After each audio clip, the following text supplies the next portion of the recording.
Okay, so just to start off, Cain Velasquez, when I visualized every day after I got whooped by Cain, I had to go spar with him the next week. I visualized me beating him. It never happened. So it's rough when you go against the world's toughest ultimate fighter ever, period, hands down, where you can go. So we can tell more stories later, but it's pretty nutty. So Cain Velasquez, thanks for coming today, bro. Thanks for having me. So tell us a little bit about your career real quick. I know you kicked a lot of people's asses. So I started out as a wrestler at Arizona State, and then I saw this Ultimate Fighting and thought, okay, let's try that, and ended up being a two-time UFC Heavyweight Champion. But woo, yeah, I got to, from seeing the sport when it just started, being into it when it started, just catching wave, just excited and proud to be a part of the growth of the sport in general. Yeah. What did you do to become super disciplined, ultra healthy, and consistently outpace others in the sport? It's just that passion of what you're doing, I believe we get called to do something by a higher power, whether it's, it's in you and you just follow that.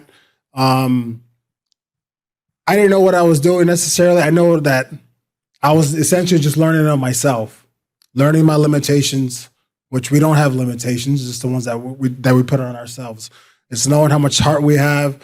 It's knowing how much pain we can endure, but it's learning lessons, So for me, as far as fighting goes, is try to be the most efficient, try to use my positives and just what I'm really good at, which is for heavyweight being fast paced, using the wrestling with the striking. So kind of keeping your opponent on his toes, not showing him everything that you're doing, being super strategic, but also just being very efficient with everything. So you can kind of keep that fast pace going. So I think that and again, it was just the passion. It was just being able to go in every day and push myself to my limit, and do it every day, going to war every day, learning on myself, learning that you're not always the top dog every day, that you have those days where somebody else beats you and just not being happy with that, just trying to come back better. Who beat you in practice? We had, you see the smile. Even for me, it was even if like giving up one takedown. Okay. Which one takedown a year. Okay, just not being happy with that. But again, like learning from it, learning how to adjust and doing, yeah. What visualization, affirmations, and goal settings did you do to become the best in the world? There was no goal settings or anything. It was just, again, being put in a position where I just loved what I was doing. My heart was in it. I just couldn't get enough of it. I was just, my heart, soul, my body, I put it all into what I was doing, the constant learning.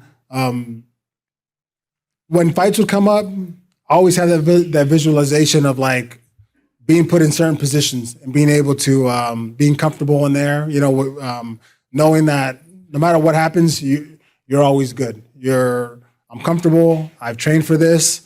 And being relaxed in a very high pressure situation.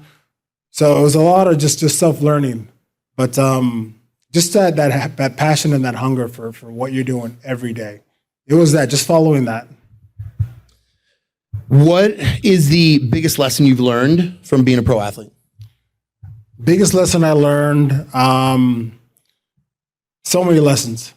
As pro athletes, you're in it. When I started out of college, the body could do everything, but I didn't know a lot of knowledge yet, a lot of wisdom, for the striking, the kicking, the wrestling.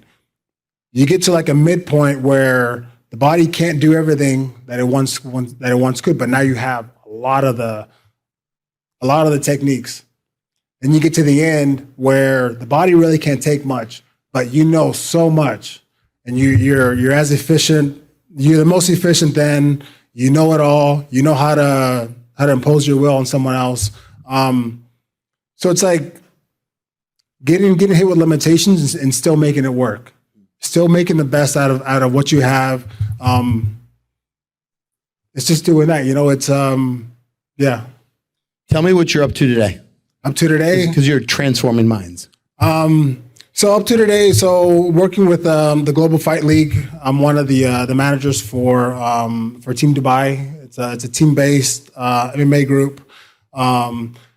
Also working with another organization to do lucha libre here in the United States to again just bring that culture of like Mexico to here in the States, and then also I work a lot with psychedelics. So having, just like we did in fighting, is having people that are ready, that need healing, that need wisdom, that I guess just find that they're in their power, right? That's kind of what we're doing here. We're helping each other through life to find out that you are complete. You are it all. No more external stuff. It's the power's in here. Once you find that power, that love in here with the divine, and your external world starts changing because you're living through here. I've heard Joe Rogan, RFK, Kyle Kingsbury, they talk a lot about psychedelics and how they're with veterans. I know you're working with veterans, you're working with athletes, how instead of, with trauma-based, with, hurt, anger, pain, whatever, focus, whatever that is, they're becoming more vision, purpose-driven, and it's quicker than like coaches, therapy, all the other things. What have you seen with that? Yeah, it's going in with the space, knowing that these certain traumas changed you, yes, but you don't change you into the person you are today. And without those traumas, you wouldn't be here. But it's learning from that. It's letting those traumas go. It's being disattached from past things and living in the now. And just living through your higher self. Having experiences. Those were experiences, but they don't define who I am. I survived. I learned from it, but I let that past go. I let my baggage go, and I'm here in the moment, living here from my heart. And, just being guided by the divine. So you have just last question. You have a 300-acre ranch. You guys are rocking it. You're doing seminars. You do corporate stuff. Not even all with, plant-based medicine. You're doing like breath work, stretching, all these other things. Can somebody here bring you guys into their companies to bring that culture to the next level? Either with or without, they can pick and choose, right? Yeah. It's not always, with plant medicine, it's people that really need it, or people that tell themselves that they need it. We do also just ancient practices where it's meditation, sweat lodges, cold plunges, breath work, but it's doing all these ancient practices to go inside. So it's not always plant medicine. Like we talk about going to a place where you become the medicine. You don't need anything anymore because you are complete now. Now you're just living. Now you're just enjoying all this. Awesome. You guys give a round of applause to Cain. Thank you so much, brother.